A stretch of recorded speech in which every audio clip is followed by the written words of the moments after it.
get a load of all this poop. I'm just joking. Check out what the VA just put out just recently. I was going to shoot straight with you, and you're going to always hear it from me.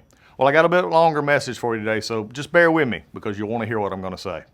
The VA has been a punching bag among veterans, Congress, and the media for decades. Things need to change.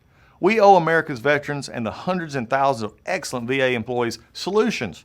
For many years, veterans have been asking for a more efficient, accountable, and transparent VA. This administration is finally going to give the veterans what they want. President Trump has a mandate for generational change in Washington, and that's exactly what we're going to deliver at the VA. You guys are going to be saying, man, that's a bunch of caca.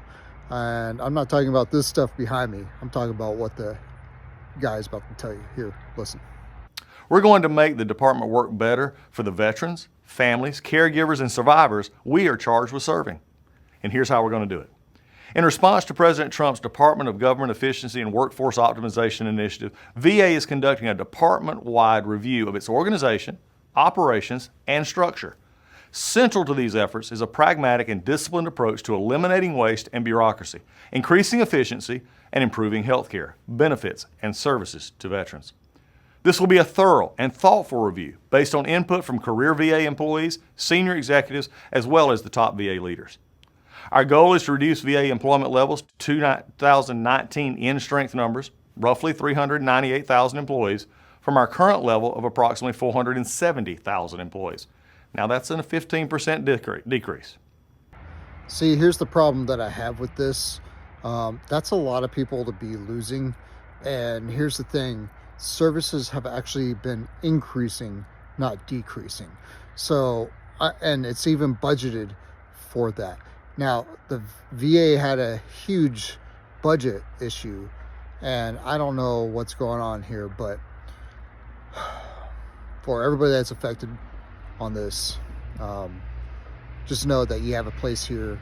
I would love to share your story and get your perspective shared out there so everybody else knows what you're going through here. All right, well, they do say that it's not supposed to affect our care. I'm really going to be kind of watching this, so need your guys' help. Here, listen to what he's got to say on that too. We're going to accomplish this without making cuts to health care or benefits to veterans and VA beneficiaries. VA will always fulfill its duty to provide veterans, families, caregivers, and survivors the health care and benefits they have earned. That's a promise. And while we conduct our review, VA will continue to hire for more than 300,000 mission-critical positions to ensure health care and benefits for VA beneficiaries are not impacted.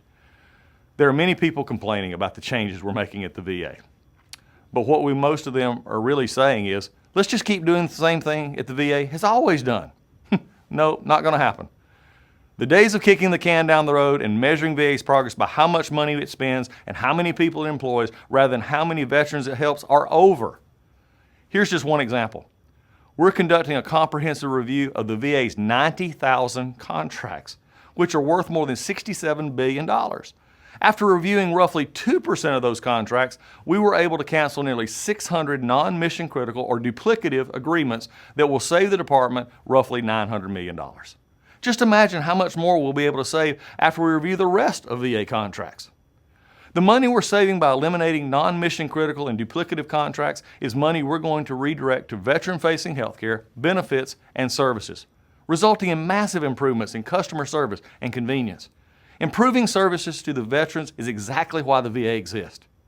That is what everyone, Congress, the media, and VA employees should be focused on. There have been a lot of news coverage regarding recent layoffs at the VA. Now, we regret anyone who loses their job, and it's extraordinarily difficult for me, especially as a VA leader, and your secretary to make these types of decisions. But the federal government does not exist to employ people. It exists to serve people. At the VA, we are focused on serving veterans better than ever before, and doing so requires changing and improving the organization. Look, the VA was never perfect, and it will never be perfect, but we can and will make it better. When we find problems, we will fix them. When we will communicate what we are doing to the public. That's what I'm doing right now. But we'll be making major changes, so get used to it. Right now, VA's biggest problem is that its bureaucracy and inefficiencies are getting in the way of customer convenience and service to veterans. As I have said before, we owe American veterans and hundreds of thousands of amazing employees solutions. And mark my words, that is what we will deliver.